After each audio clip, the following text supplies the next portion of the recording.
ये बंद करो म्यूजिक कम करो। नहीं म्यूजिक अपना किसका म्यूजिक है ये म्यूजिक किसका भी नहीं बंद करो बस बस थोड़ा सा दिलीप सेन जी की ओर से, लता है जी की ओर से आप सभी का स्वागत करता हूं आज के खास कार्यक्रम में। क्योंकि आज सलमान कंवारो है जब तक, जैसे ही टाइटल बना मुझे ऐसा लगता है कि सलमान जी को लगा यार अब जो है ज्यादा दिन तक कंवारा रहना मुश्किल है, तो उन्होंने इस टाइटल को देखते हुए, खास दिलीप सेन और लता है का ये जो प्रोजेक्ट है इसको देखते हुए तुरंत उन्होंने शादी का फैसला कर दिया। लेकिन हमने भी देर नहीं की और हमने ये एल्बम, हमने ये सॉन्ग तैयार कर लिया है। कल ही मैंने ये गाना देखा, बहुत ही खूबसूरत रैप, मतलब मुझे लगता है राजस्थानी रैप के इतिहास में आज तक ऐसा कोई रैप नहीं बना होगा। और खासकर लता है जी खुद एक अच्छी राइटर हैं और सिंगर भी हैं, और म्यूजिक डायरेक्टर दिलीप सेन जी जिनको आप वर्षों से जान रहे हैं, खासकर पिछले 25-30 वर्षों से म्यूजिक डायरेक्टर जिन्होंने यशराज की फिल्में की और बहुत सारी फिल्में की। मेरा सौभाग्य रहा दिलीप सेन जी के साथ काम करने का, और आज जो खास कार्यक्रम है मैं चाहूंगा इस कार्यक्रम को आप अच्छी तरह देखें, समझें।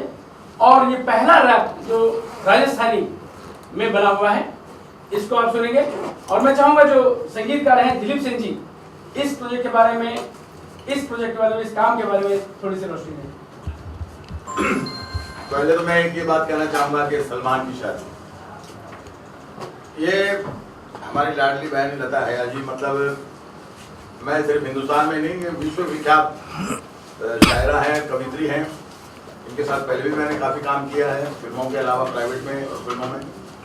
जब ये गाना इन्होंने लिखा और इन्होंने कहा कि दिलीप भाई मेरे को आपके साथ काम करना है, ये मेरा टाइटल है, अनूठा टाइटल है, मतलब इस तरीके का अभी तक कोई गाना आया नहीं। तो मैंने कहा देखो लता जी ऐसा है कि इसके लिए हम किसी को प्रोड्यूसर को तो पकड़ेंगे नहीं, हम दोनों बहन भाइयों को सोचना पड़ेगा। तो कुछ इन्होंने हिम्मत की, कुछ मैंने हिम्मत की। तो सिंगर की बात आई तो बोले सिंगर, मैंने बोला आपसे अच्छा कोई हो नहीं सकता, क्योंकि जिस तरीके का एक गाने का मूड था उसमें जो एक फ्रेश आवाज चाहिए थी वो मुझे लता जी से अच्छी किसी की भी नहीं लगी। मैं किसी सिंगर की बुराई नहीं कर रहा हूँ, सारे सिंगर बहुत अच्छे गाते हैं, मगर पर्टिकुलर मेरे इस सॉन्ग के लिए लता जी से अच्छा कोई नहीं लगा मुझे। तो मैंने इनको गाने के लिए भी रिक्वेस्ट के साथ साथ रिक्वेस्ट भी की कि भाई लिखा आपने तो गाइए भी आप, और बहुत अच्छा गाया है इन्होंने। और मैं समझता हूँ कि हर म्यूजिक डायरेक्टर का जब कोई भी गाना रिलीज होता है तो उसको ये लगता है ये गाना शॉर्ट शॉर्ट है, सुपर।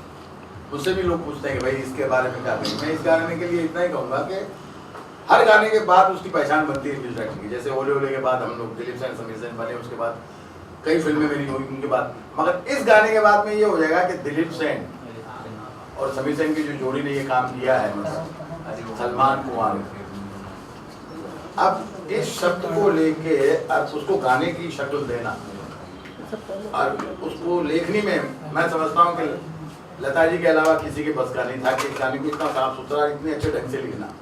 और कंपोज किया हम दोनों ने मिलकर ही किया, कहीं हम ये मुझे कुछ सुझाव देते थे, कहीं राइटिंग मैं इनको सुझाव देता था।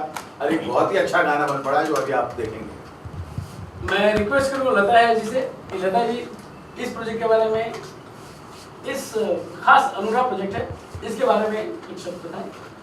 जी देखिए, मेरा ऐसा मानना है कि बहुत कुछ उस पर चीज़।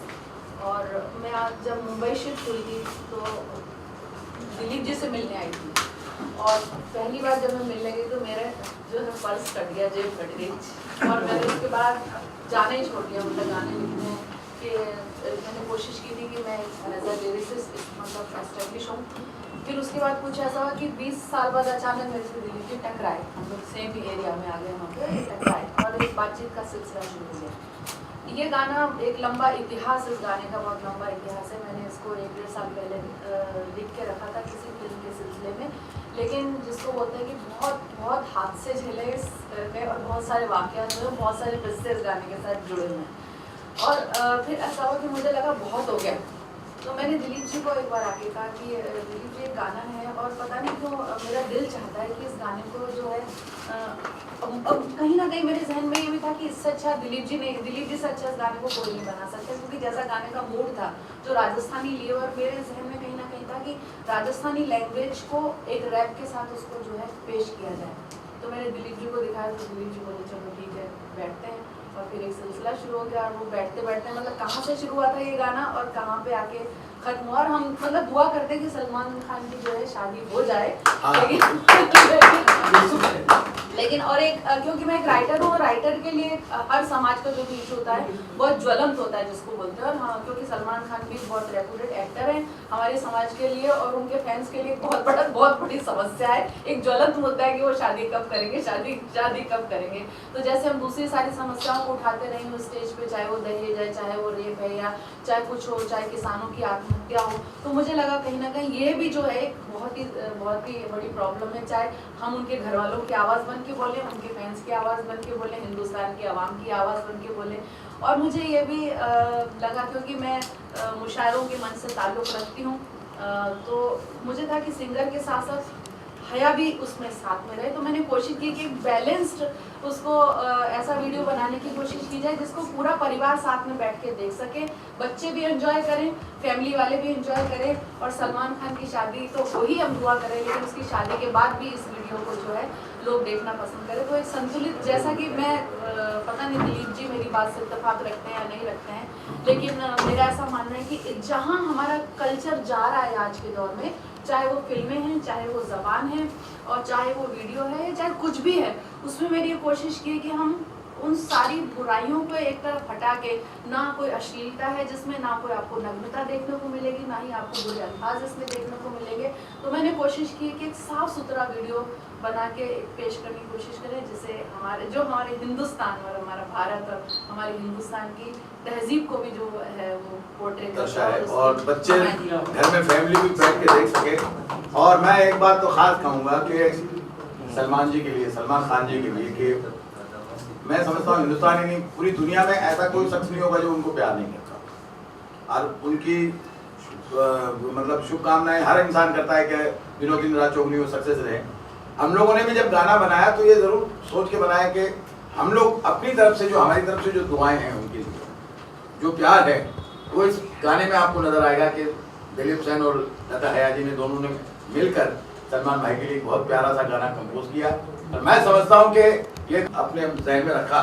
पिक्चराइजेशन का मैं आपको खास बात और भी बता दूँ इनके लिए, इस गाने को डायरेक्ट भी इन्होंने ही किया है, और इसके साथ साथ मतलब कठपुतलियों से वो भाव निकलवाना कि सलमान कुमारो है, उसके लिए भी बाकायदा कठपुतली वालों के साथ में बैठी और उनको समझाया कि नहीं भाई ऐसा नहीं, मुझे ऐसे मोमेंट चाहिए, ऐसा नहीं, मुझे ऐसा चाहिए। तो मैं समझता हूँ कि इस गाने की पूरी की पूरी क्रेडिट अगर किसी को जाती है तो सिर्फ लता है। शुक्रिया। मुझे पूरे 6 दिन लगे, क्योंकि कठपुतली का वो कठपुतली वाले भी बड़े वो कर रहे थे, जिसपे कठपुतली का लिमिटेड महदूद सा एक वो होता है कि जा सकते दायरा। तो किसी तरीके से मैं उनका भैया उनको तीनों को बीच में ला के नचवा, फिर ऐसे नचवा, फिर बिठा करके, तो 6 दिन एडिटिंग में निकाल के वो जाके वो एक्सप्रेशन आ पाए। और दिलीप जी मैंने ऐसा सुना है, मतलब इधर हमने गाना बनाया और उधर न्यूज़ में कल ही आ गया कि सलमान खान साहब की शादी होने वाली है। तो मैं तो कह रही हूँ तो बड़ी अच्छी बात है, जिसकी शादी ना होती हो हमको बोलते हैं उसके गाने बना। मुझे बड़ी खुशी है, खास मुंबई फिल्म एकेडमी जिसमें हमारे पांडे जी हैं, अमित जी हैं, और हमारे खास प्यारे चहीते वसीम साहब।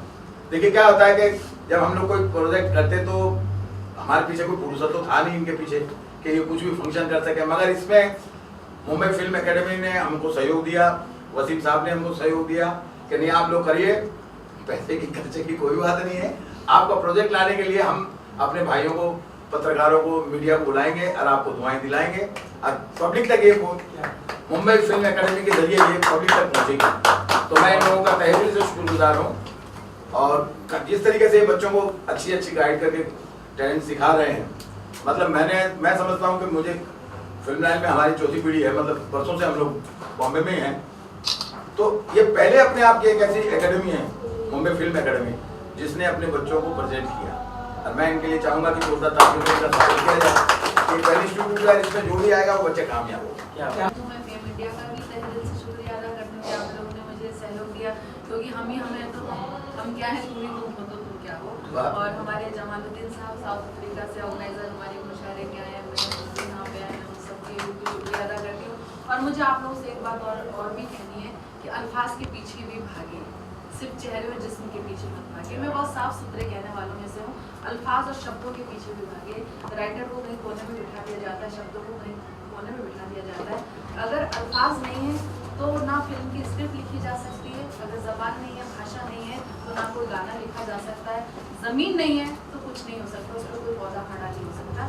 तो इसलिए हमेशा जो है प्रेफरेंस दी जाती है, मीडिया में आर्टिस्ट को प्रेफरेंस दी जाती है। मेरा आप लोगों से बस एक यही मेरी गुजारिश है कि आप शब्दों को, भाषा को भी उतनी ही तरजीह दें। उसको भी मैंने मुशायरों में भी हमेशा बोला है कि जब तक हम अदब को ग्लैमराइज नहीं करेंगे, अदब को स्टार नहीं बनाएंगे, तब तक हम हमारी हिंदुस्तानी और की संस्कृति से जस्टिस नहीं कर सकते। बस मुझे इतना जरूर। और इस बात को मैं आगे बढ़ाते हुए एक बात जरूर कहना टीम से हाँ, तो है जी दिलीप सिंह जी सर सब हाथ लगाइए। रोलिंग म्यूजिक बजा दो। नंबर दिया था